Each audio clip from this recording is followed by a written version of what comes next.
श्री शिवाय नमस्तुभ्यम। हर हर महादेव। कैसे हैं आप सब। कल गुरुवार के दिन देवउठनी एकादशी है।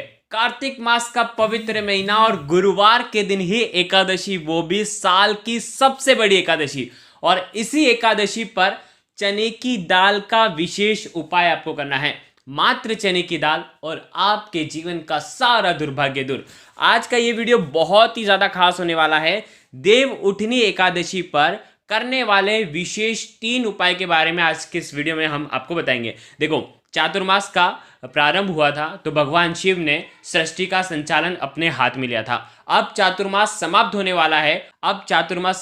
वाला है और भगवान विष्णु शयन काल से उठने वाले हैं।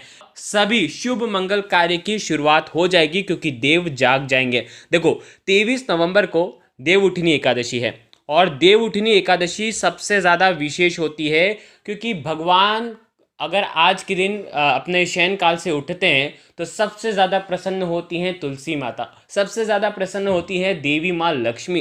तो इसीलिए आपको ये उपाय करना है भगवान विष्णु के निमित्त। देखिए, शिव और भगवान विष्णु का एक उपाय होने वाला है जो कि चने की दाल से करना है। वो तो आपको करना ही करना है, उस उपाय को तो आप छोड़ना ही मत। देखो, सबसे पहले हम जान लेते हैं कि देवउठनी एकादशी की तिथि कब से प्रारंभ होगी।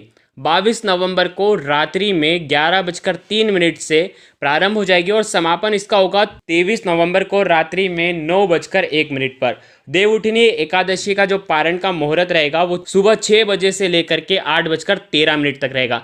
देवउठनी एकादशी पर ये उपाय किए जाते हैं और कल देवउठनी एकादशी है, गुरुवार का दिन है, कार्तिक का पवित्र महीना है। एकादशी का व्रत करें या न करें, आपको ये उपाय जरूर करना है क्योंकि साल की सबसे बड़ी एकादशी है। ये सारे उपाय पूज्य गुरुदेव की ही कथा सुन करके समझ करके समझाने का पूरा प्रयास करूंगा। एक एक करते हुए हम उपाय की ओर आगे बढ़ेंगे। तीनों उपाय बिल्कुल ध्यान से समझना। सबसे पहला उपाय होगा हल्दी का स्वास्तिक आपको बनाना है। आपके जीवन के सारे संकट कष्ट जो है वो दूर हो जाएंगे। दूसरा जो उपाय होगा वो आपको करना है मात्र चने की दाल से, जिससे आपके घर में सुख समृद्धि स्वतः ही चली आएगी। जीवन के दुर्भाग्य जो है वो दूर हो जाएंगे। और तीसरा महा उपाय होगा मात्र आपको ओम बनाना है और आपके कष्ट जो है वो दूर होते जाएंगे। देखिए, जैसा हमने आपको बताया 3 महा उपाय के बारे में हम बात करेंगे। तो सबसे पहले उपाय के बारे में हम बात कर लेते हैं। आपको लेना है मात्र 1 चुटकी हल्दी। देखो, गुरुवार का दिन और हल्दी, वैसे तो गुरुवार के दिन एकादशी है तो हल्दी डाल करके स्नान करना चाहिए। जैसे आप गुरुवार के दिन एकादशी तिथि पड़ जाती है और हल्दी से स्नान करते हैं तो आपका सौभाग्य बढ़ता है, आपके जीवन से दुर्भाग्य दूर होता है। तो क्या करना है, सबसे पहले उपाय में समझना। 1 चुटकी आपको हल्दी लेनी है जिसके अंदर शुद्ध जल आपको मिलाना है। गंगा जल नहीं मिलाना है, शुद्ध जल मिलाना है, ठीक है। अब आपको क्या करना है, सबसे पहले उपाय में गुरुवार की इस एकादशी पर आपको जाना है केले के वृक्ष के वहाँ पर। और जो भी आप एकादशी के दिन केले के वृक्ष की पूजा करते हैं, जो भी आपकी क्रिया है वो तो आपको करना ही करना है। साथ में आपको ये सुंदर सा उपाय भी करना है। अंत में जो भी आप पूजा कर लें उसके बाद आपको ये उपाय करना है। आपको आपके सीधे हाथ की तर्जनी उंगली पर गुरु पर्वत होता है और इसी उंगली से आपको स्वास्तिक बनाना है। इस उंगली से भी स्वास्तिक बना सकते हो, या तो आप सीधे हाथ की चीठी उंगली के पास वाली जो उंगली है जिसे अनामिका उंगली कहते हैं, अनामिका उंगली से भी आप स्वास्तिक बना सकते हो, ठीक है। स्वास्तिक का निर्माण आपको करना है, ठीक है।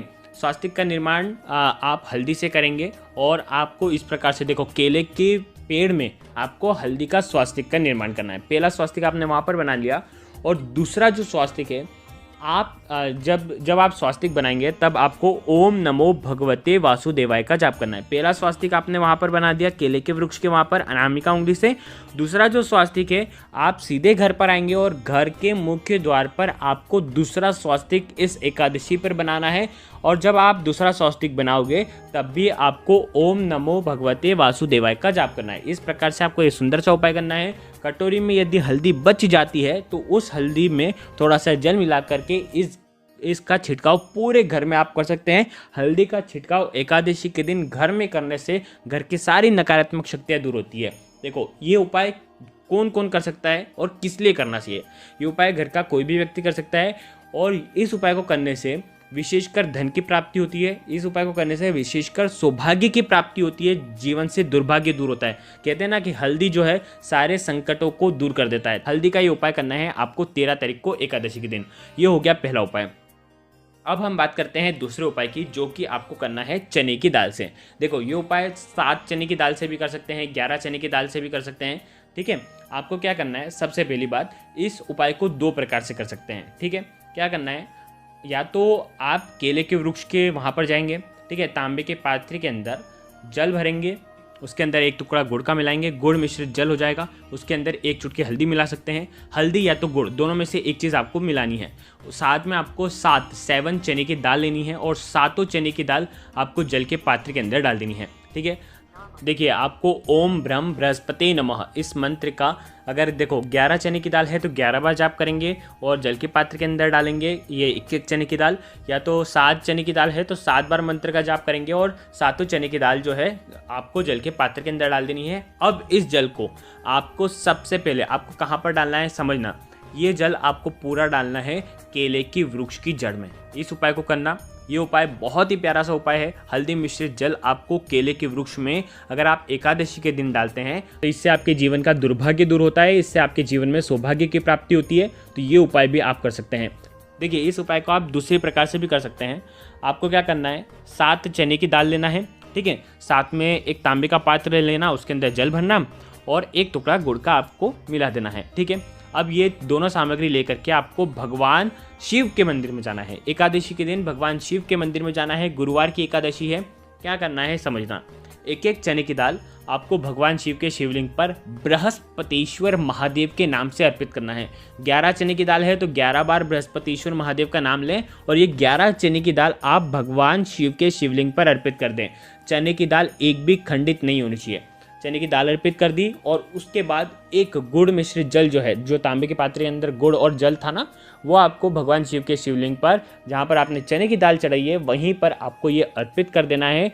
ओम नमः शिवाय या श्री शिवाय नमस्तुभ्यम का जाप करते हुए। आ गई आपको बात समझ में। चने की दाल भगवान शिव के शिवलिंग पर अर्पित करते हैं तो हमारे शास्त्र क्या कहते हैं कि चने की दाल का जो रंग रहता है वो स्वर्ण सा रहता है, तो हमें स्वर्ण चढ़ाने का लाभ ही हमें प्राप्त होता है। तो इस प्रकार से स्वर्ण चढ़ाने का लाभ आपको लेना है और आपके जीवन को धन्य बनाना है।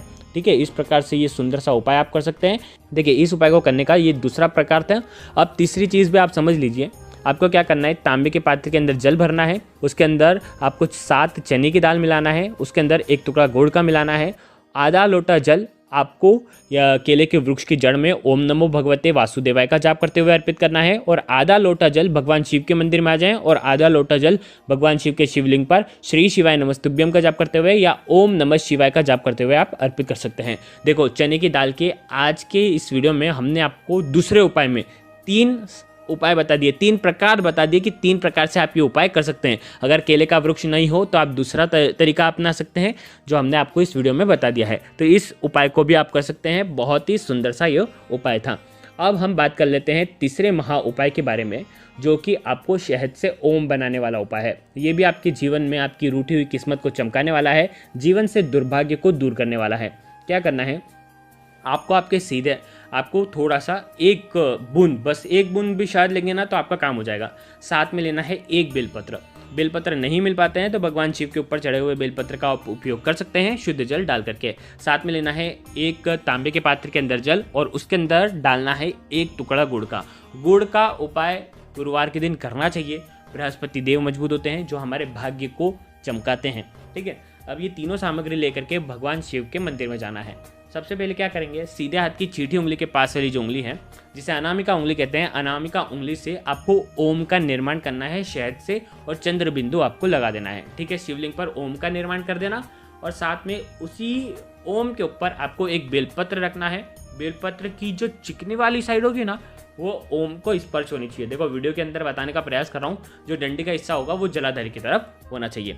आगे आपको इतनी बात समझ, आपको ओम का निर्माण करना है। इसी ओम के निर्माण के ऊपर 1 बेलपत्र अर्पित कर देना है और उसके बाद गुड़ मिश्रित जल जो है बृहस्पतिश्वर महादेव के नाम से जो बेलपत्र आपने अर्पित करा है उसी के ऊपर आपको अर्पित कर देना है और ये सुंदर सा उपाय करना है। तो ये उपाय भी आप कर सकते हैं, बहुत ही प्यारा सा उपाय है। अगर आपको कुछ भी चीज़ समझ में ना आए तो कमेंट में पूछ लेना। देखिए देखिए आज के इस वीडियो में हमने आपको 3 महा उपाय बताए हैं। तीनों में से जो उपाय आपको लगता है आप गुरुवार की एकादशी के दिन कर सकते हैं। अगर आपको कुछ भी चीज़ समझ में ना आए तो कमेंट में पूछ लेना, गलती नहीं करना है। श्री शिवाय नमस्तुभ्यम। हर हर महादेव।